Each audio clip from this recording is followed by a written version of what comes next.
Hello aspirants, I am Akash. I welcome you all to the Kingmakers podcast series Beyond the Book where preparation meets perspective. இன்னைக்கு எபிசோடில் நம்ம என்ன பார்க்க போகிறோம்னு பார்த்தீங்கன்னா A to Z of agriculture. இன்னைக்கு எபிசோடில் நம்ம கூட யார் ஜாயின் பண்ணியிருக்காங்கன்னு பார்த்தீங்கன்னா mister Bharath sir, who has a teaching experience of 5 years in the Kingmakers IAS Academy in teaching agricultural option. Welcome you sir. Hello. Super.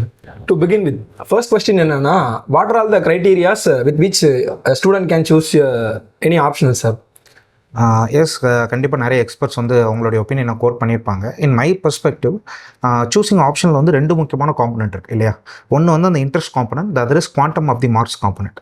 எந்த ஆப்ஷனில் நம்ம நிறைய மார்க்ஸ் அவுட் ஆஃப் 500 ஸ்கோர் பண்ண முடியுமோ அது ப்ளஸ் நம்மளுக்கு அந்த ஆப்ஷன் மேலே இன்ட்ரெஸ்ட்டும் இருக்கிற சேர்ந்து ஒர்க் அவுட் பண்ணாத ஒரு கரெக்டான ஆப்ஷன் நம்ம வந்து சூஸ் பண்ண முடியும். வித் ரெஸ்பெக்ட் அக்ரிகல்ச்சர் ஆப்ஷனல் அந்த குவாண்டம் ஆஃப் மார்க்ஸ் ஆஸ்பெக்ட் நம்ம பேசணும் அப்படின்னா இட் ஹாஸ் பீன் ரிப்பீட்டட்லி ஒரு 300+ ஸ்கோர் பண்ணக்கூடிய ஒரு ஆப்ஷனெல்லாம் இது வந்து இருந்திருக்கு. ப்ரீவியஸ் இயர்ஸில் டாப்பர்ஸ் வந்து ப்ரூவ் பண்ணியிருக்கிறாங்க. And we have market resources for optional also. நிறைய கிளாஸஸ் அவைலபிளாக இருக்குது, மெட்டீரியல்ஸ் அவைலபிளாக இருக்குது, டெஸ்ட் சீரிஸ் அவைலபிளாக இருக்குது. ஸோ ஒரு காமன்லி பர்சூடான ஒரு ஆப்ஷனாகவும் இருக்குது. And you also have to have the interest right. So நீங்கள் ஒரு பிகினராக ஒரு ஆஸ்பிரண்ட்டாக இருக்கீங்க அப்படின்னா யூ கைண்ட் ஆஃப் ஃபேக்டரிஸ் ஒரு ஆப்ஷன்ஸ். நீங்கள் வந்து எதுக்கு உங்களுக்கு இன்ட்ரெஸ்ட் இருக்குது, எதுக்கு உங்களுக்கு ரிசோர்ஸஸ் வந்து அவைலபிளாக இருக்குது, எதனுடைய சிலபஸ் அண்ட் ப்ரீவியஸ் கொஷின்ஸ் வந்து உங்களுக்கு வந்து கொஞ்சம் அது வந்து ஓவர்லாப் ஆகுது, எதில் நீங்கள் 500க்கு ஒரு 300+ வாங்க முடியுமோ அந்த லிஸ்ட் ஆஃப் ஆப்ஷனல்ஸில் உங்களுக்கு எது மோஸ்ட் இன்ட்ரெஸ்டடாக இருக்கோ அதை சூஸ் பண்ணுறது ஒரு அட்வைசபிளான ஒரு ஸ்ட்ராட்டஜியாக இருக்கும். ஸோ டு மேக் ஷூர் அந்த உங்களுக்கு இன்ட்ரெஸ்டடாக இருக்கக்கூடிய ஆப்ஷனில் ஒரு 300+ வாங்கக்கூடிய ஒரு பாசிபிலிட்டி இருக்கும். அந்த மாதிரி ஒரு ஆப்ஷன் சூஸ் பண்ணிங்க அப்படின்னா it be idea. Super sir. வந்துட்டு ஃபர்ஸ்ட் விஷயம் இன்ட்ரெஸ்ட்னு சொல்கிறாரு, தென் செகண்ட் விஷயம் வித் ரெஸ்பெக்ட் டு மார்க்ஸ்ன்ற மாதிரி சொல்லியிருக்காரு. ஓகே சார், அடுத்து என்னன்னு பார்த்தீங்கன்னா இப்போ current trend of agriculture optional எப்படி சார் இருக்குது? Agriculture option, those who have been following this might be already knowing, it is largely a static subject. Overall, out of 100 questions, 80+ questions on the larger it will be on static side only. And even the UG syllabus has itself been frozen for the past over 60+ years. அப்படி பார்க்குறப்போ நமக்கு வந்து ஆப்ஷன்லேயே ஒரு static கொஷின்ஸோட allowance அதிகமாக இருக்கும். இருந்தாலும் அந்த ஒரு 20% பார்த்தீங்க அப்படின்னா ரீசென்ட்லி கொஞ்சம் கரண்ட் அஃபேர்ஸ் ஃபோக்கஸ்டாக, கொஞ்சம் ஒரு ஜிஎஸ்டி ஃபோக்கஸ்டாக, கொஞ்சம் அந்த ஒரு மைக்ரோ டாபிக் ரெலவெண்ட்டாகவும் கேள்விகள் வந்து கேட்குறாங்க. பட் இட் லார்ஜ் 80-20 தான். ஒரு 80% of static questions and 20% of கொஞ்சம் ஒரு ஜிஎஸ் ஒரு எக்காலஜி, ஒரு எக்கனாமிக்ஸ், ஸோ ஒரு எக்ஸ்டென்ஷன், இந்த மாதிரி ஜிஎஸ் ஆங்கிள் ஆஃப் சப்ஜெக்ட்ஸில் கொஞ்சம் ஒரு கரண்ட் அஃபேர்ஸ் ஒரு ரெலவன்ஸ் நீங்கள் எதிர்பார்க்கலாம். ஸோ 80% ஸ்டாட்டிக், ஒரு 20% கரண்ட் அஃபேர்ஸ் பேசிஸ்லாம் கொஷின்ஸ் யூஸ்ஃபுல்லாக வந்து கேட்குறாங்க. ஸோ அதுபோல் தான் இந்த optional travelling. Super sir. Next the most prevalent கொஸ்டினாக என்ன இருக்குன்னு பார்த்தீங்கன்னா, அக்ரிகல்ச்சரல் கிராஜுவேட்ஸ் மட்டும் தான் இந்த ஆப்ஷன் எடுக்கணுமா, இல்லை நான் அக்ரி ஸ்டூடெண்ட்ஸும் எடுக்கலாமா? It is a common confusion among many aspirants. Choosing the option பார்த்தா நான் ஏற்கனவே சொன்ன அந்த பாயிண்ட்ஸ் தான். Agriculture graduate R allied sciences graduate, இப்போ ஒரு அக்ரிகல்ச்சர் மட்டும் கிடையாது, ஹார்டிகல்ச்சராக இருக்கட்டும், அதே போல் நம்மளுக்கு வந்து அனிமல் ஹஸ்பண்ட்ரி, ஸோ அந்த மாதிரி நிறைய அலைடு சயின்சஸ் படிக்க அக்ரிகல்ச்சர் இன்ஜினியரிங்காக இருக்கட்டும். ஸோ நம்ம வந்து காமன் அக்ரி கிராஜுவேட்ஸ் நீங்கள் நம்ம மீன் பண்ணுறது அக்ரிகல்ச்சர் அண்ட் அலைடு கிராஜுவேட்ஸ் நீங்கள் புரிஞ்சுக்கலாம். அப்போ இவங்களுக்கு வந்து என்ன ஒரு ஸ்ட்ராங்கான அட்வான்டேஜ் பார்த்தீங்கன்னா சிலபஸ் ஓவர்லாப்பிங் தான். கண்டிப்பாக not only for agriculture optional, எல்லா ஆப்ஷனலுக்குமே ஒரு யூஜி அண்ட் பிஜி அந்த மிடில் தான் அந்த சப்ஜெக்ட்டுக்கான சிலபஸ் நம்மளுக்கு வந்து கோட் பண்ணி கொடுத்துருக்காங்க. அப்படி இருக்கிறப்போ அக்ரிகல்ச்சர் ஆப்ஷன் ஸ்டூடெண்ட்ஸ், அக்ரிகல்ச்சர் கிராஜுவேட்ஸை பொறுத்த வரைக்கும் அவங்க ஒரு 4 years பர்சியூ பண்ண அந்த ஒரு கிராஜுவேஷன் ப்ரோக்ராம் தான் இங்கே சிலபஸாக என்கோட் பண்ணி கொடுத்துருக்கறனால ஒரு டைரக்ட் எக்ஸ்டென்ஷன் ஆஃப் தேர் யூஜியாக தான் இந்த ஆப்ஷன் மோஸ்ட்லி இருக்கும். அதனால் நிறைய அக்ரிகல்ச்சர் பீப்புள் இதை வந்து சூஸ் பண்ணுறாங்க அண்ட் ஸ்கோர் பண்ணுறாங்க. நான் அக்ரி பேக்ரவுண்டு பார்த்தீங்க அப்படின்னா ஏற்கனவே சொன்ன பண்ணுது, if they have valid interest and if they have the possibilities of scoring more then 300, ஒரு 300 ஸ்கோர் பண்ணணும்னா கண்டிப்பாக உங்களுக்கு தெரிஞ்சிருக்கும் classes and materials and test and answer writing practice எல்லாமே சேர்ந்து தான் அந்த 300+ கொடுக்க முடியும். அப்போ அந்த மாதிரி ஒரு ஈகோ சிஸ்டம் இருக்குது அப்படின்னா ஒரு நான் அக்ரி ஸ்டூடெண்ட் இதை வந்து பர்சியூ பண்ணலாம். பட் கண்டிப்பாக அக்ரிகல்ச்சர் ரிலேட்டட் கிராஜுவேட்ஸை பொறுத்த வரைக்கும் ஏற்கனவே படித்ததை விட்டுட்டு அவங்க ஒரு டிஃப்ரெண்ட்டான பார்த்து சூஸ் பண்ணுறதுன்றது not that much of advisable ஒரு suggestion. But still personal interest also do matter. But you can look out students around us also. For 90% of the people who have completed agri graduation have chosen agriculture optional. ஏன்னா நிறைய advantages இருக்குது, syllabus, then question familiarity, content familiarity, so நிறைய advantages இருக்கிறனால இதை அவங்க choose பண்ணுறப்போ நிறைய results வந்து வந்திருக்கு. So to summarize, it is a go to optional for agriculture or allied science graduate. ஒரு non agriculture allied science graduate இதை பற்றி பர்சியூ பண்ணலாமான்னு கேட்டால் அட்லீஸ்ட் 12th அளவுலையாச்சும் சயின்ஸினுடைய ஒரு டச் வந்து தேவைப்படுது. 12th any of the science குரூப்பில் இருந்தால் இட் வுட் பி பெட்டர். ஏன்னா இன்றைக்கி வந்து I hope you also would have அப்படின்னு நோயிங் தட் ஒரு 12th சிபிஎஸ்சி புக் இன்றைக்கி நம்ம எடுத்துக்கிட்டோம் அப்படின்னா கூட பாட்னி ஜுவாலஜியில் on par with some of the UG காம்பனன்ஸே வந்து ரிஃப்ளெக்ட் ஆகுது. ஸோ ஒரு நான் அக்ரிகல்ச்சர் கிராஜுவேட் இதை பற்றி பர்சியூ பண்ணுறாங்கன்னா அட்லீஸ்ட் 12th ஒரு சயின்ஸ் பேக்ரவுண்டு தேவை. அக்ரிகல்ச்சர் கிராஜுவேட்ஸை பொறுத்து it's go to option, that is nothing more to add நினைக்கிறேன். அது வந்து ஒரு கோ டு ஆப்ஷன் தான். Super sir. முக்கியமான ஃபேக்டர் என்ன சொன்னார்னா ஓவர்லாப்பிங் ஆஃப் சிலபஸ்ன்ற மாதிரி சொன்னார். ஸோ யூஜியில் இருக்க சிலபஸ் மோரலஸ் அக்ரியில் ஓவர்லாப் ஆகும்னு சொன்னார். அடுத்து ஒரு யூனிக்கான விஷயம் என்னன்னு பார்த்தீங்கன்னா அக்ரி ஆப்ஷனலுக்கும் ஃபாரஸ்ட் சர்வீஸோட ரெலவன்ஸ் பற்றி கொஞ்சம் சொல்ல முடியுமா சார்? கண்டிப்பாக இது ஒரு பிகினர், கண்டிப்பாக ஒரு ஆஸ்பிரண்ட், குறிப்பாக அக்ரிகல்ச்சர் அலைடு கிராஜுவேஷனில் இருக்காங்கன்னா தெரிஞ்சிக்க வேண்டிய ஒரு பாயிண்ட் ஆஃப் இன்ஃபர்மேஷன் தான். Many senior aspirants might be already knowing forest சர்வீசஸை பொறுத்த வரைக்கும் இந்த preliminary examination is common with civil service examination, but mains வந்து தனியாக கண்டக்ட் பண்ணும் இல்லையா? ஸோ மெயின்ஸை பொறுத்த வரைக்கும் இந்த கொஷின் பேட்டர்ன் அண்ட் பேப்பர்ஸ் வந்து டிஃப்ரெண்ட்டாக இருக்கும். நமக்கு சிவில் சர்வீசஸில் ஒரு essay paper and 4 general studies paper, ஒரு ஆப்ஷனல் சப்ஜெக்டில் 2 பேப்பர் எழுதுவோம். பட் ஃபாரஸ்ட் சர்வீசஸ் மெயின்ஸை பொறுத்த வரைக்கும் ஒரு லாங்குவேஜ் பேப்பர், ஒரு ஜென்ரல் ஸ்டடீஸ் பேப்பர், தென் ஒரு ஆப்ஷனல் சப்ஜெக்டை 2 பேப்பரை சொல்லி 2 ஆப்ஷனல் சப்ஜெக்ட் நம்ம சூஸ் பண்ணணும். ஸோ ஆப்ஷனல் சப்ஜெக்ட்லேயே 2 சூஸ் பண்ணணும், அன்லைக் சிவில் சர்வீசஸ். அப்போது ஒரு அக்ரிகல்ச்சர் கிராஜுவேஷன் அல்லது ரிலேட்டடாக வரக்கூடியவங்க agriculture optional civil services choose பண்ணியிருந்தாங்கன்னா மோஸ்ட் ப்ராப்ளி அவங்க அக்ரிகல்ச்சர் ப்ளஸ் பாட்டனியும் ஃபாரஸ்ட் சர்வீசஸ் வந்து சூஸ் பண்ணுறாங்க. அண்ட் அக்ரிகல்ச்சர் ஆப்ஷனல் சிலபஸையும் பாட்னி ஆப்ஷனல் சிலபஸ் எடுத்து நீங்கள் ரெஃபர் பண்ணிங்கன்னா அக்ரிகல்ச்சர் ஆப்ஷனுடைய பேப்பர் 2 பாட்னி ஆப்ஷனுடைய paper 2 almost the same syllabus தான். அப்போ ஃபாரஸ்ட் சர்வீசஸ்க்கு ஒரு agriculture option civil service choose பண்ண கேண்டிடேட் ப்ரிப்பேர் பண்ணாங்கன்னா 2 ஆப்ஷனல் சப்ஜெக்ட் படிக்கிற மாதிரி இருக்காது, ஒரு 1.5 சப்ஜெக்ட் படிக்கிற மாதிரி தான் இருக்கும். ஒரு அக்ரிகல்ச்சர் ஆப்ஷனல் பேப்பர் 1ம் பேப்பர் 2ம் நீங்கள் ப்ரிப்பேர் பண்ணிட்டீங்கனாலே பாட்னி பேப்பர் 2ம் கவர். அப்போ பாட்னியோடைய பேப்பர் 1 மட்டும் தான் நீங்கள் வந்து அதுலேயுமே ஒன்லி ஸ்பெசிஃபிக் டாக்ஸானமிக்கல் டாபிக்ஸ் மட்டும் தான் ஃப்ரெஷ்ஷாக இருக்குமே ஒழிய பேப்பர் 1 ஆஃப் பாட்னிலே ஒரு 25 to 50% வந்து அக்ரி ஆப்ஷனில் கவர் ஆகும். So if you look at the syllabus closely agriculture and botany syllabus itself has a lot of overlapping. அதனால் ஒரு அக்ரிகல்ச்சர் ஆப்ஷன் சிவில் சர்வீஸில் சூஸ் பண்ண கேண்டிடேட் பாட்னி, ஏன்னா நம்ம 2 சப்ஜெக்ட் வந்து ஆப்ஷனல் சப்ஜெக்டாக ஃபாரஸ்ட் சர்வீசஸ் சூஸ் பண்ணுவோம். அப்போ அக்ரி ப்ளஸ் பாட்னியாக சூஸ் பண்ணுறப்போ அவங்களுக்கு ரிசல்ட்ஸ் அதிகமாக கிடைக்கிறதுக்கான பாசிபிலிட்டி இருக்குது. ப்ளஸ் நீங்கள் 2 சப்ஜெக்ட் படிக்கிறத விட ஒரு 1.5 சப்ஜெக்ட் படித்த ஒரு கணக்கு தான் வரும். ஸோ அதனால் வந்து ஈஸியர் டு கம்ப்ளீட் இந்த ப்ரீஃப் டைம் பீரியடும் இருக்கும். ஸோ மேபி அது ஒரு ரீசனாக இருக்கும் ஃபாரஸ்ட் சர்வீசஸ் வந்து அக்ரிகல்ச்சர் ஆப்ஷனல் பர்சியூ பண்ணுறது ஒரு ஃபேக்டராக இருக்கும். Super sir. If you are choosing அக்ரினா நம்ம ஃபாரஸ்ட் சர்வீஸ்லேயும் வந்து அக்ரி அண்ட் பாட்னின்ற ஆப்ஷன் எடுக்கலான்ற மாதிரி தான் சார் சொல்கிறாரு. So moving on to the next thing என்னன்னு பார்த்தீங்கன்னா நமக்கு வந்துட்டு இப்போ 2 செட் ஆஃப் ஆஸ்பிரண்ட் இருக்காங்க சார். ஃபர்ஸ்ட் வந்துட்டு ஃபர்ஸ்ட் அட்டம் கொடுக்க போகிறாங்க, அக்ரி சூஸ் பண்ணிட்டாங்க, அவங்க என்ன பண்ணணும்? செகண்ட் செட் ஆஃப் ஆடியன்ஸ் யாருன்னு பார்த்தீங்கன்னா நம்ம வந்துட்டு அக்ரி ஆப்ஷன் ஏற்கனவே படிச்சிருப்பாங்க, அது வாட் எவர் இட் இஸ்ன்ற மாதிரி. ஆனால் 1 or 2 இயர்ஸ் என்ன டிபெண்ட்ஸ் அந்த இயர்ஸ் வந்து இருக்கலாம். பட் அவங்க வந்துட்டு இப்போ இந்த ப்ரிலிம்ஸ் கிளியர் ஆகலை அப்படின்றப்போ இந்த ஜூன் டு டிசம்பர் ஆர் இந்த ஃபேஸில் என்ன சார் பண்ணலாம்? Very good question. ஆஸ்பிரன்ஸ் இதை தான் கண்டிப்பாக நினைக்கிறேன். we can split it into 2 components. இப்போ ஃபர்ஸ்ட் ஃப்ரெஷர்ஸ் பிகினர்ஸ் ஒரு ஆஸ்பிரண்ட் அக்ரிகல்ச்சர் சூஸ் பண்ணி பர்சியூ பண்ணுறாங்கன்னா as usual almost same like many other optional only we have to start with syllabus learning. Paper 1ல என்னென்ன யூனிட்ஸ் இருக்குது, ஒவ்வொரு யூனிட்லேயும் என்ன மைக்ரோ டாபிக் சிலபஸ் இருக்குன்ற லிஸ்ட்டு கலெக்ட் பண்ணணும், which is available notification PDF itself. but that alone will not be enough. நம்ம வந்து என்ன பண்ணணும், ப்ரீவியஸ் கொஷின் அனாலிசிஸும் பண்ணணும். மினிமம் லாஸ்ட் ஒரு 5 to 10 இயர்ஸ்னுடைய பேப்பர் 1 பேப்பர் 2 உடைய previous question paper analyse. Question paper analyse means not directly finding the answers, அது கிடையாது. எந்த சப்ஜெக்ட்லேருந்து என்ன டாப்பிக்லேருந்து அது கொஷின் கேட்டிருக்காங்கன்னு சொல்லிட்டு சிலபஸையும் ப்ரீவியஸ் கொஷின் பேப்பரையும் வச்சு நம்ம ஒரு டாபிக் லிஸ்ட்டு கலெக்ட் பண்ணணும். Then only comes the second stage. இப்போ இந்த கலெக்ட் பண்ண டாபிக் லிஸ்ட்டுக்கு நம்ம கண்டென்ட் வந்து ப்ரிப்பேர் பண்ணணும். வேறு classes might be coming to help. இந்த மாதிரி அகாடமியில் நாங்கள் கிளாஸஸ் ரன் பண்ணுறோம், வேறு இந்த டாபிக்ஸை இந்த ப்ரீவியஸ் கொஷின் அடிப்படையில் நம்ம கிளாஸஸ் வந்து கண்டக்ட் பண்ண போகிறோம். அப்போ அந்த டாபிக்ஸ்க்கான நோட்ஸ் எடுக்கிறது second phase. But since it is ஒரு மெயின்ஸ் ஆன்சர் ரைட்டிங் சப்ஜெக்டாக அதை நீங்கள் ட்ரீட் பண்ண போகிறதுனால அதோட வந்து ப்ரிப்பரேஷன்ன்றது என்ன பண்ண நம்ம ப்ரிலிமினரி எக்ஸாமினேஷன் அப்ரோச் பண்ணுறது டிஃப்ரெண்ட், மெயின்ஸ் எக்ஸாமினேஷன் அப்ரோச் பண்ணுறது டிஃபிகல்ட்டு. So different. ஸோ நமக்கு வந்து சிலபஸ் ப்ரீவியஸ் கொஷின் அனாலிசிஸில் டாபிக்ஸ் கலெக்ட் பண்ணணும், அதுக்கான நோட்ஸ் ப்ரிப்பேர் பண்ணணும், கன்சாலிடேட்டட் ஸ்டாக் நோட்ஸ் நம்ம ப்ரிப்பேர் பண்ணிக்கணும். தென் அதை டெய்லி கொஷின்ஸாக எழுதி பார்க்கணும். ஒரு பிகினருக்கு, ஒரு ஆல்ரெடி வெட்டரன் ஆஸ்பிரன்ஸாக இருந்தீங்கன்னா I hope you should have stock notes by this time இல்லையா? நீங்கள் வந்து ஆல்ரெடி ஒரு 1 இயர் ப்ரிப்பரேஷனில் மினிமம் இருக்குன்னு பட்சத்தில் குறைஞ்சபட்சம் சிலபஸோடைய டாபிக்ஸ்க்கும் ரிப்பீட்டட்லி ஆஸ்டு கொஷின்ஸ்க்கும் stock notes diagrams by this time நம்ம ப்ரிப்பேர் பண்ணியிருக்கணும், இல்லைனா அதை நம்ம ஃபோக்கஸ் பண்ணணும். அதை நம்ம ப்ரிப்பேர் பண்ணிட்டோம் அப்படின்னா வேல்யூ அடிஷனில் வந்து ஃபோக்கஸ் பண்ணணும். இப்போ அக்ரிகல்ச்சர் ஆப்ஷனில் நம்ம கோட் பண்ணணும் அப்படின்னா diagrams will give us a lot of additional marks. Examples, scientific names, data, இதெல்லாம் வந்து இப்போ உதாரணத்துக்கு let us take for example data பொறுத்தவரைக்கும் மாடிட்டே இருக்கும். அப்போ எவ்ரி இயர் வந்து நம்ம வந்து அதை வந்து அப்டேட் பண்ணிக்கிட்டே இருக்கணும். டயக்ராம்ஸ் அக்ரிகல்ச்சர் பொறுத்த வரைக்கும் நீங்கள் ப்ரீவியஸ் டாப்பர் ஆன்சர் ஷீட்ஸில் எடுத்து பார்த்தா you will be able to get that opinion. எவ்வளோ தூரம் நம்ம டயக்ராம் இன்கார்பரேட் பண்ணுறோமோ நம்ம, ஏன்னா ஒரு சயின்ஸ் பேஸ்ட் ஆப்ஷனில் இருக்குது, குறிப்பாக பயாலஜி பேஸ்ட் ஆப்ஷனில் இருக்கிறனால நிறைய டயக்ராம்ஸ்க்கான ஸ்கோப் இருக்குது. நிறைய notes I could see some of the aspirants notes also they would take for suggestions. அதில் லார்ஜ்லி பார்த்தா டயக்ராம்ஸ் வந்து ரொம்ப லேக்கிங் ஆகும். அது வந்து ரொம்பவே ஒரு ருடிமெண்ட்ரியான ஒரு அப்ரோச். எஸ், ஃபஸ்ட்டு சைக்கிள் நீங்கள் நோட்ஸ் எடுக்கிறப்போ வெரி மச் ஆஃப் பாயிண்ட்ஸ் ஓரியன்டாக போகலாம். பட் வெட்டரன்ஸ் ஆஸ்பிரன்ஸ் அவங்க மைண்டில் எடுத்துக்க வேண்டியது அக்ரிகல்ச்சர் ஒரு சயின்ஸ் பேஸ்ட் ஆப்ஷனாக இருக்கிறனால, குறிப்பாக பயாலஜி பேஸ்ட் ஆப்ஷனாக இருக்கிறனால அந்த டயக்ராமும் ஒரு டைவர்ஸான எக்ஸாம்பிள்ஸும் appropriate key scientific terms and scientific நேம்ஸும் தான் அந்த extra 1 or 2 marks per question வந்து நம்மளுக்கு வந்து அவைல் பண்ணி கொடுக்கும். ஸோ பிகினர்னா டாபிக்ஸ் கலெக்ட் பண்ணுங்கள், நோட்ஸ் வந்து எடுத்துக்கோங்க, which we will guide in our optional programs obviously. Then அதை டெய்லி ஒரு கண்டென்ட்லேயும் ஒரு கொஷினுக்கான ஆன்சர் எழுதி பழகணும்.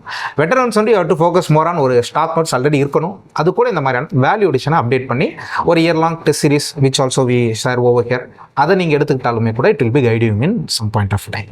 சூப்பர். இப்போ ஃபர்ஸ்ட் அட்டம்ப்ட்ஸை பொறுத்த வரைக்கும் நோட்ஸ் வந்துட்டு ஒரு அளவுக்கு மேக்ரோ லெவலில் இருந்தால் ஓகே அப்படின்னு சொல்லியிருக்காரு. செகண்ட் அட்டம்ப்ட்ஸ்க்கு செகண்ட் ஆர் தேர்ட் அட்டம்ப்ட்ஸ் வெட்டரனுக்கு என்னென்னா மைக்ரோ நோட்ஸ் வேணும்னு சொல்லியிருக்காரு. Coincidentally that was my next question. என்னன்னு பார்த்தீங்கன்னா நோட் மேக்கிங் எப்படி பண்ணணும், ஹவு டு மேக் நோட்ஸ்ன்றது அதுலேயும் நீங்கள் most of the thing address பண்ணிட்டீங்க. அதை தாண்டி எதாவது இருக்கா சார்? இப்போ நீங்கள் சொன்னதை தாண்டி இல்லை, கண்டிப்பாக இருக்குது. அதாவது to add on to that, ஏன்னா பெரும்பாலும் அக்ரிகல்ச்சர் அலைடு யூஜி படித்தவங்க இதை வந்து பார்த்துட்டு இருக்கிறதுக்கான பாசிபிலிட்டிஸ் இருக்குது. What we would have learnt in UG is for different approach. அங்கே வந்து மோர் ப்ராக்டிக்கல் அப்ரோச் தேவைப்படும். அங்கே வந்து மோர் ஒரு ப்ராப்ளம்க்கான சொல்யூஷன் ஓரியன்டட் அப்ரோச் தேவைப்படும்.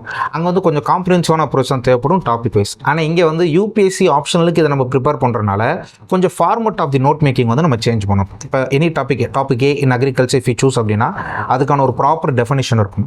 அந்த டாப்பிக்குடைய ஃபீச்சர்ஸ் ஆர் அதனுடைய காம்பனன்ட்ஸ் பற்றின ஒரு குறிப்பு இருக்கணும். தென் அதே போல் அது ஒரு ப்ரீடிங் கான்செப்ட்னா அதனுடைய ப்ரொசீஜர் அலாங் வித் டயக்ராம்ஸ் இருக்கணும். தென் அதனுடைய சிக்னிஃபிகன்ஸ், அதனுடைய ஸ்கோப்பு, அதனுடைய மெரிட்ஸ், அதனுடைய டிமெரிட்ஸ்னு சொல்லிட்டு ஒரு ஸ்டாண்டர்டான யூபிஎஸ்சி ஆப்ஷனல் சப்ஜெக்ட்டுக்கான நோட்ஸ் அது இருக்கும். So content is the same like what we would have come across in our UG phase, but making it as a notes for optional is a different perspective. Where இந்த மாதிரி ஏன்னா questions நீங்கள் அதுக்காக தான் previous question பாருங்கன்னு சொல்கிறது. கொஷின்ஸில் இதை தான் கேட்டிருப்பாங்க, சிக்னிஃபிகன்ஸ் பற்றி எழுதுங்க, மெரிட்ஸ் டிமெரிட்ஸ் பற்றி எழுதுங்க, அண்ட் ஒரு டீட்டெயில்டு ப்ரொசீஜர் கொடுங்க, இல்லஸ்ட்ரேட் பண்ணுங்கன்னா டயக்ராம்ஸ் யூஸ் பண்ண வேண்டியதாக இருக்கும். அப்போ உங்கள் ஆப்ஷன் உங்களுடைய நோட்ஸ்லேயே வெறும் அந்த கண்டென்ட்டுடைய ரிஃப்ளெக்ஷனாக இல்லாமல் ஒரு கொஷினை கேட்டால் எப்படி ஆன்சர் எழுதுன்றதான் நம்ம நோட்ஸாகவே இருக்கும்.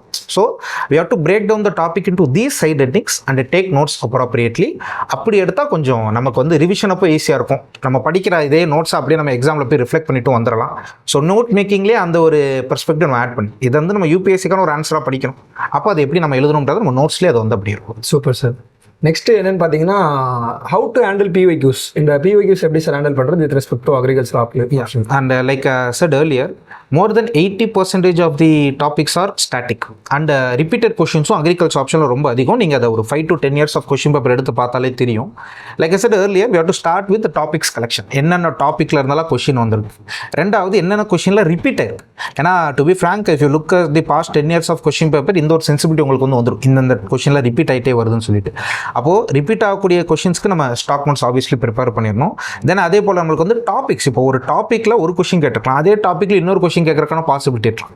அப்போ ஒரு டாபிக் எந்த கொஷின் எந்த டாப்பிக்கில் வருதோ அந்த டாப்பிக்கே முழுவதும் நம்ம ப்ரிப்பேர் பண்ணி வச்சிடணும். மூணாவது, நான் ஆல்ரெடி ஏற்கனவே சொன்ன மாதிரி சில ஏரியா மட்டும் கொஞ்சம் டைனமிக்காக இருக்கும். இப்போ அக்ரிகல்ச்சர் எக்கனாமிக்ஸ் அந்த மாதிரி ஒரு ஏரியா, அக்ரிகல்ச்சர் எக்ஸ்டென்ஷன் அந்த மாதிரி ஒரு ஏரியா, அக்ரிகல்ச்சர் எக்காலஜி அந்த மாதிரி ஒரு ஏரியா, தென் நம்ம food production trends and food consumption trends சொல்லிட்டு ஒரு ஏரியா நம்ம வந்து அப்ரோச் பண்ணுவோம். இப்போ இந்த மாதிரி இடங்களில் கொஞ்சம் நம்மளுக்கு வந்து ஒரு கரண்ட் அஃபேர்ஸ் நாலேஜ் தேவைப்படும், கொஞ்சம் அப்டேஷன்ஸ் தேவைப்படும். அப்போ நம்ம ப்ரீவியஸ் கொஷின்ஸ் பார்த்தா தான் எதை நம்ம ஸ்டாட்டிக்காக ஃபோக்கஸ் பண்ணால் போதும், எதுக்கு நம்ம கரண்ட் அஃபேர்ஸ் அப்டேஷன்ஸ் தேவைப்படும். இப்போ நமக்கு UG for to quote you ஒரு மேஜர் எக்ஸாம்பிள், இப்போ யூஜி அக்ரிகல்ச்சர் படித்தவங்க அலைடு படித்தாங்க அப்படின்னா பேத்தாலஜி என்டமாலஜி மாதிரி சப்ஜெக்ட்லாம் வந்து பார்த்தீங்கன்னா ஹை வெயிட்டேஜ் படிச்சிருப்போம். கிராப் டிசீசஸ், கிராப் பெஸ்ட்லாம் ஹை வெயிட்டேஜ் படிச்சிருப்போம். ஆனால் அக்ரிகல்ச்சர் ஆப்ஷனில் பொறுத்த வரைக்கும் அதோட வெயிட்டேஜ் ரொம்ப குறைவு. அப்போ நம்ம யூனிட், இப்போ நமக்கு பேப்பர் ஒன்ல இத்தனை யூனிட் இருக்குது, பேப்பர் இத்தனை யூனிட் இருக்குன்னா எல்லா யூனிட்டுக்கு ஈக்குவல் டைம் நம்ம கொடுத்துட முடியும். சில யூனிட்ஸ்க்கு வந்து வெயிட்டேஜ் ஆஃப் மார்க்ஸ் அதிகமாக கொடுத்துருக்காங்க. சில யூனிட்ஸ் வந்து சாய்ஸ் யூஸ் பண்ண முடியும், சில யூனிட்ஸ் வந்து நம்ம சாய்ஸ் யூஸ் பண்ண முடியாது. By the way, if at all anyone newly is looking up at this video, UPSC GS பொறுத்த வரைக்கும் சாய்ஸ் கிடையாது. ஜிஎஸ் 1 2 3 4ல நமக்கு எல்லா கொஸ்டின் ஆன்சர். பட் ஆப்ஷனல் அப்படி கிடையாது, சாய்ஸ் நம்ம எடுக்கும். அப்போ எந்த டாப்பிக்கை நம்ம சாய்ஸில் விடலாம், இதெல்லாம் 100% ப்ரிப்பேர் பண்ணணும், இதெல்லாம் நம்ம ப்ரீவியஸ் கொஸ்டின் பார்த்தா தான் தெரியும் எந்த இடத்துல சாய்ஸ் விடக்கான ஸ்கோப் கிரியேட் ஆகுது. இப்போ எந்த யூனிட்டுக்கு, இப்போ சாயில் சயின்ஸுக்கு எவ்வளோ மார்க் வெயிட்டேஜ் கொடுக்குறாங்க, ப்ரீடிங்க்கு எவ்வளோ மார்க் வெயிட்டேஜ் கொடுக்குறாங்க, சீட் சயின்ஸுக்கு எவ்வளோ வெயிட்டேஜ் கொடுக்குறாங்க, வீட் சயின்ஸுக்கு எவ்வளோ வெயிட்டேஜ் கொடுக்குறாங்க. இப்போ வீட் சயின்ஸ் மாதிரியான யூனிட்லாம் பார்த்தீங்க அப்படின்னா ஒரு லிமிட்டட் செட் ஆஃப் டாபிக்ஸ் தான், பட் நிறைய கொஸ்டின் கேட்குறாங்க. இப்போ pathology, entomology, horticulture, list of crops நிறைய இருக்கும், பட் கொஸ்டின் 1 or 2 தான் வரும். அப்போ இந்த ஒரு டெசிஷன் மேக்கிங் உங்களுக்கு ப்ரீவியஸ் கொஸ்டின் அனாலிசிஸ் வழியாக கிடைக்கும். So that is why we say, ஒரு ஆப்ஷனலுக்கு நீங்கள் ஸ்ட்ராங்காக ப்ரிப்பேர் பண்ணணும்னா மினிமம் லாஸ்ட் 10+ இயர்ஸ்க்கான கொஸ்டின் பேங்க் நம்ம கையில் இருக்கும். அதை நம்ம பர்சனலாக நம்மளே கோ த்ரூ பண்ணுற மாதிரி இருக்கணும். ஏன்னா அதுதான் இவ்வளோ விஷயங்கள் நம்ம சார்ட் அவுட் பண்ணுறதுக்கு வந்து ஹெல்ப் பண்ணும்.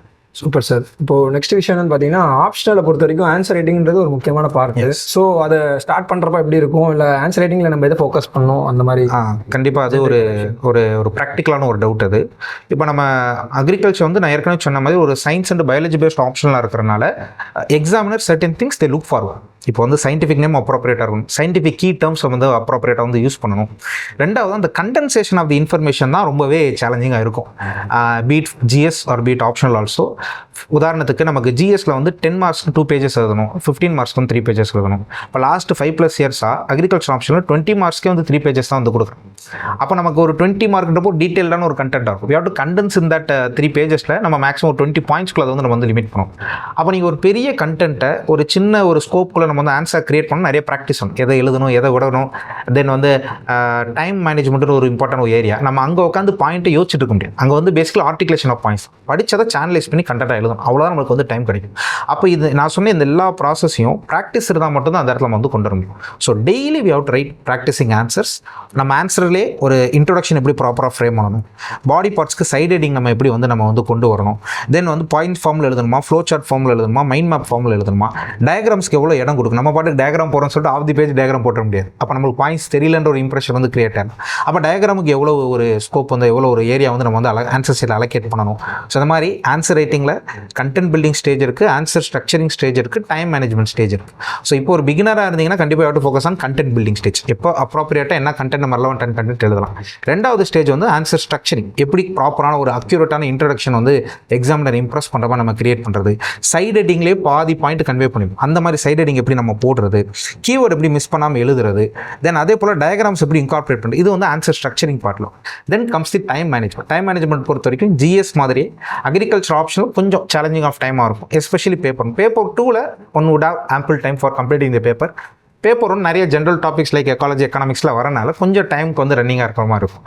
அப்போ ஒரு 10 மார்க் எப்படி நம்ம வந்து ஒரு 7 மினிட்ஸில் முடிக்கிறது, ஒரு 20 மார்க்னு எப்படி அதை வந்து நம்ம ஒரு 15 மினிட்ஸில் முடிக்கிறதுன்ற ஒரு ப்ராக்டிஸ் வந்து நம்மளுக்கு வந்து தேவைப்படும்.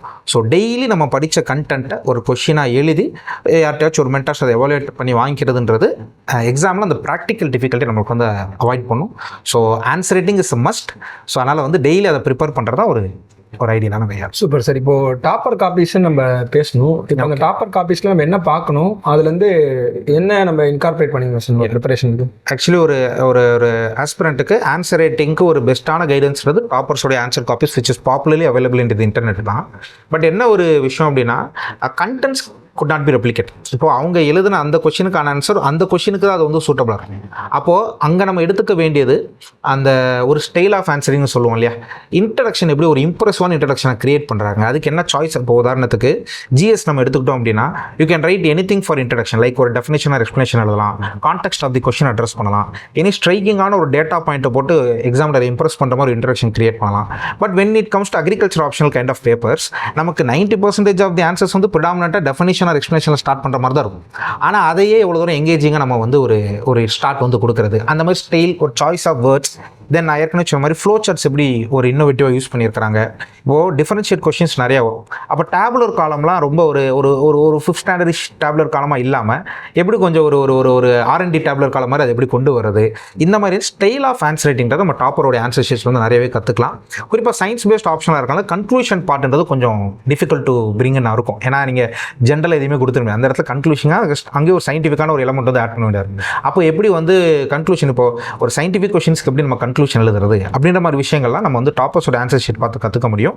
So as, to certain limited extent தான் அதில் கண்டென்ட் நம்ம கேதர் பண்ண முடியும். But style and narrative skills வந்து நம்ம டாப்பரோட ஆன்சர் ஷீட்ஸில் நல்லாவே நம்ம கேதர் பண்ணிக்கலாம். நீங்கள் ஒன்றும் இல்லை, படிச்சுட்டு ஒரு ஆன்சர் எழுதுறதுக்கு முன்னாடி ஒரு 2-3 டாப்பர் ஆன்சர் ஷீட்டை பார்த்து எழுதுனீங்கன்னா நீங்கள் வேறு கண்டென்ட் தான் படிச்சிருப்பீங்க, வேறு டாபிக் தான் படிச்சிருப்பீங்க. பட் அந்த ஸ்டைல் வந்து உங்களால் வந்து இன்ஃபியூஸ் பண்ணிக்க முடியும். அது கண்டிப்பாகவே ஹெல்ப்ஃபுல்லாக இருக்கும். Super sir. நம்ம வந்துட்டு வேறு இந்த டிஜிட்டல் ஏஜ், ஸோ ஏஐ வந்துட்டு நம்மளோட ப்ரிப்பரேஷனில் அதுவும் பர்டிகுலராக ஆப்ஷனலுக்கு, அக்ரிகல்ச்சர் ஆப்ஷனுக்கு யூஸ் பண்ணலாமா? அப்படி யூஸ் பண்ணோன்னா எப்படி பண்ணலான்னு எதாவது ஐடியா சார்? கண்டிப்பாக ஏஐ யூஸ் பண்ணலைன்னா today will be lagging behind the race. But you have to understand that properly. ஆப்ஷனல்ஸை பொறுத்த வரைக்கும், பொதுவாகவே மெயின் சப்ஜெக்ட்ஸை பொறுத்த வரைக்குமே ஏஐ வந்து நம்ம ஒரு சப்ளிமெண்ட் மாதிரி தான் எடுத்துக்கணும். ஏன்னா actual game is writing the answer. அப்போது வந்து கன்வென்ஷனல் வே ஆஃப் ப்ரிப்பரேஷன்றது பொதுவாக மெயின்ஸ்க்கே ரொம்ப ஹெல்ப்ஃபுல்லாக இருக்கும். அக்ரிகல்ச்சர் ஆப்ஷனுக்கு இன்னும் ரொம்ப ஹெல்ப்ஃபுல்லாக இருக்கும். காரணம், நோட்ஸ் எழுதி பழகினா தான் ஆன்சர் எழுதி பார்க்க முடியும். நோட்ஸில் டயக்ராம் போட்டு பார்த்தா தான் ஆன்சர் நம்ம டயக்ராம் வந்து கொண்டு வர முடியும். But having set that, AI or any applications வந்து நம்மளுக்கு பயனுள்ளதாக இருக்குமான்னு கேட்டால், டேட்டா பாயிண்ட்ஸ் கலெக்ட் பண்ணுறதுக்கு, உங்கள் நோட்ஸ் ஆர்கனைஸ் பண்ணுறதுக்கு, இல்லை இப்போ recently AI can give you challenging questions. இப்போ நான் இந்த டாபிக் படிச்சிட்டேன், இதில் ஒரு யூபிஎஸ்சி அக்ரி ஆப்ஷனல் ஸ்கேலில் எனக்கு ஒரு கொஷின் கொடுங்கன்னு கேட்டால் ஏஐயில் வந்து அதால் வந்து கொடுக்க முடியும். ஸோ அந்த மாதிரி உங்களுடைய conventional way of preparing, which means படிக்கணும், ஒரு கிளாஸ் அட்டன் பண்ணணும், நோட்ஸ் கேதர் பண்ணணும், அதை நம்ம நோட்ஸ் வந்து எடுத்துக்கணும். இந்த கன்வென்ஷனல் வே ஆஃப் ப்ரிப்பரேஷன் கூட ஒரு கொஷின் கேட்கக்கூடிய ஒரு சப்ளிமெண்ட்டாகவோ அல்லது ஒரு ஸ்டோரேஜ் ஸ்பேஸாகவோ நீங்கள் ஏஐ யூஸ் பண்ணுறதுன்றது கண்டிப்பாகவே ஒரு லிவரேஜாக இருக்கும். But conventional plus AI can take you long way here. கம்ப்ளீட்டாக ஏஐ எப்படி, ஏன்னா டயக்ராமில் போட்டு பார்க்கணும், நோட்ஸ் எழுதி பார்க்கணும், அது மேனுவல் ஒர்க்கு தான். அதுதான் உங்களுக்கு ரிசல்ட் கொடுக்கும். பட் கண்டிப்பாக ஏஐனால உங்களுக்கு நிறைய கொஷின்ஸ் மாதிரி டேட்டா மாதிரி இடத்துல வந்து ஒரு ஹெல்ப் வந்து எடுத்துக்க முடியும். Super sir. ஸோ காம்ப்ளிமெண்ட்டாக தான் யூஸ் பண்ணணுன்ற மாதிரி சொல்லுங்க, ரீப்ளேஸ்மெண்ட்டாக அட் எனி காஸ்ட் நம்ம யூஸ் பண்ண முடியாதுன்றது தான் சொல்ல வரீங்க. ஸோ அக்ரிகல்ச்சர் ஆப்ஷனலில் நமக்கு வந்துட்டு highest mark R topper mark எவ்வளோ எடுக்கிறாங்க? ஆன் அண்ட் ஆவரேஜாக மார்க் வந்து எவ்வளோ சார் இருக்குது? I hope in agriculture optional 320 also has been made possible. Out of 500, 320 marks வரைக்கும் ஸ்கோர் பண்ணியிருக்காங்க டாப்பர்ஸ்ன்றது. அண்ட் காரணம் என்னன்னு கேட்டிங்கன்னா, அது ஒரு சயின்ஸ் பேஸ்ட் ஆப்ஷனல் தான். ஒரு சயின்ஸ் பேஸ்ட் ஆப்ஷனலுக்கு அதர் ஹியூமனிட்டி சப்ஜெக்ட்ஸ் ஆப்ஷனல்ஸ்க்கு என்ன அப்படின்னா, சப்ஜெக்டிவ் ஆன்சர்ஸோட அப்ஜெக்டிவ் ஆன்சர்ஸ் தான் அதிகம். அப்போ அப்ஜெக்டிவ் ஆன்சர்ன்றப்போ எனக்கும் ஒன்று தான், உங்களுக்கும் ஒன்று தான். இப்போ 2+2 4 தான், எழுதுனா கரெக்டுன்னு போட்டு தான் ஆகணும். இது இப்படி எழுதியிருக்கலாமேன்னு சொல்கிறதுக்கு வாய்ப்புகள் குறைவு. ஸோ இது எல்லா சயின்ஸ் பேஸ்ட் ஆப்ஷனுக்கும் ஒரு காமனான ஒரு ஃபேக்டர் தான். ஸோ 320 ஹேஸ் பின் பிரீச்டு, அது வந்து ஒரு பாசிட்டிவான ஒரு சைட்டு. தென் ரெகுலராக every year 300 has been breach, அது இன்னொரு பாசிட்டிவ். ரொம்ப ரேரான ஒரு இன்சிடென்ட் நம்ம எடுத்துக்க முடியாது. Every year 300 out of 500 also is being breached. தென் ஒரு அக்ரிகல்ச்சர் அலைடு கிராஜுவேட்டுக்கு கொஞ்சம் புரிகிற மாதிரி சொல்லணும் அப்படின்னா, நம்ம யூஜி லெவல் ஆஃப் ப்ரிப்பரேஷன்லேயே ஒரு 500க்கு 150 to 200 மார்க்ஸ் வந்து நம்ம அதை நல்லா படிச்சிருந்தோம்னாலே நம்மளால் கொண்டு வர முடியும். கொஞ்சம் கிளாஸஸ் அட்டன் பண்ணி நல்ல நோட்ஸ் எடுத்து வச்சுருந்தோம் அப்படின்னா ஒரு 200 to 250 மார்க் நம்மளால் கொண்டு வர முடியும் அவுட் ஆஃப் 500 ஐம் ஸ்பீக்கிங். அதுவே இன்னும் நல்ல ஆன்சர் ரைட்டிங் ஸ்ட்ராட்டஜிஸ்லாம் யூஸ் பண்ணி ஒவ்வொரு கொஸ்டினுக்கும் அந்த 1/2 மார்க் 1 மார்க் நம்ம ஒரு பெஸ்ட்டஸ்ட் ஆன்சர் கொடுத்து நம்ம அதை கேதர் பண்ணோம்னா 280+ ஸ்கோர் பண்ணலாம்.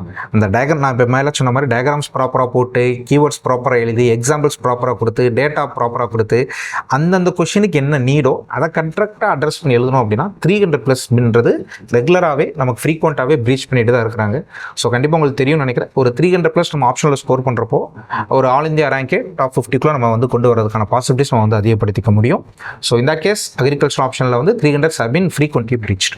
Super sir. One last question என்னன்னா, இப்போ student is joining agriculture optional at Kingmakers IAS Academy, what are all the deliverables from your side, sir? Yeah. So in Kingmakers IAS Academy, we have been running the agriculture optional program for the first few years. இங்கே பொறுத்த வரைக்கும் we majorly focus on complete syllabus coverage. ஏன்னா நம்மளுக்கு வந்து இதுதான் syllabus, previous question இதுதான் டாபிக்ஸ்னு சொல்லிட்டாங்க. அப்போ அதை நம்ம டிஸ்கஸ் பண்ணி ஸ்டாக் நோட்ஸ் எடுத்துக்கிறது தான் நம்மளுடைய ஃபஸ்ட்டு ப்ரையாரிட்டி. ஸோ கிளாஸஸில் உங்களுக்கு வந்து சிலபஸ் கவரேஜும் எல்லா டாப்பிக்கான நோட்ஸும் டெலிவர் பண்ணுறது தான் ஒரு ஃபஸ்ட்டு ப்ரையாரிட்டி. பியாண்ட் தட் நமக்கு வந்து இன்ட்ராக்டிவ் கிளாஸஸ் வந்து உங்களுக்கு வந்து ஷெட்யூல் பண்ணி கொடுத்துருவாங்க. And we are planning early morning classes also in king makers IAS academy. So that உங்களுடைய ரெகுலரான ஜிஎஸ் கரண்ட் அஃபேர்ஸ் ப்ரிப்பரேஷன் வந்து அஃபெக்ட் ஆகாமல் இருக்கிற மாதிரி ஏர்லி மார்னிங் கிளாஸஸ் வந்து பிளான் பண்ணுறாங்க. இது ஒரு ஆஸ்பரண்ட் பாயிண்ட் ஆஃப் வியூவில் ரொம்ப பெனிஃபிஷியலாக இருக்கும். Then we have attach test series also. ஒவ்வொரு நாள் கிளாஸ் முடிவுலையும் உங்களுக்கு வந்து கொஷின்ஸ் வந்து கொடுத்துருவாங்க. அது போக ஒவ்வொரு யூனிட் முடிய உங்களுக்கு வந்து டெஸ்ட் வந்து கண்டக்ட் பண்ணுவாங்க. So we have sectional test and full length test also. ஸோ இது கோர்ஸ் போகிறப்பையும் நீங்கள் வந்து அவைல் பண்ணிக்கலாம். கோர்ஸ் முடிச்சுட்டு அந்த வருஷம் மெயின்ஸ் போகிறப்ப பார்ட் ஆஃப் அவர் எம்எஸ்எல்பியாகவும் இந்த ஆப்ஷனல் டெஸ்ட் சீரிஸ் வந்து நீங்கள் அவைல் பண்ணிக்க முடியும். Then you be added on to a group where in agriculture optional students மட்டுமே இருக்கக்கூடிய ஒரு குரூப்பில் இருப்பீங்க. அங்கே உங்களுடைய டவுட்ஸ் எல்லாம் போஸ்ட் பண்ணால் எனி டைம் அங்கே வந்து எங்களுடைய எக்ஸ்பர்ட்ஸ் வந்து அதை கிளியர் பண்ணக்கூடிய ஒரு ஆப்பர்ச்சுனிட்டி உங்களுக்கு வந்து கிடைக்கும். அது போக உங்களுக்கான இண்டிவிஜுவல் மென்டார்ஷிப்பை ப்ரொவைட் பண்ணுவாங்க. So classes will be provided, notes will be provided, test series will be provided, mentorship will be provided. So இதை வந்து நீங்கள் உங்களுடைய மேக்ஸிமமுக்கு பயன்படுத்தி உங்களுடைய யூபிஎஸ்சி ப்ரிப்பரேஷன் வந்து ஓரியன்ட் பண்ணிக்க நினைக்கிறேன். Super sir. It was a very insightful session sir. With this we have come to the end of the episode. Then agri ஆப்ஷனில் பற்றி ஆன்லைனில் பெருசாக கைடன்ஸ் இல்லாத மாதிரி தான் இருக்குது. இந்த வீடியோ வந்துட்டு உங்களோட ப்ரிப்பரேஷனுக்கு வேல்யூ ஆட் பண்ணியிருக்கோன்னு நினைக்கிறேன். So with this I am signing off. Akash, நன்றி, மகிழ்ச்சி. Thank you sir. Thank you. All the best for your preparation. See you in classes. Thank you.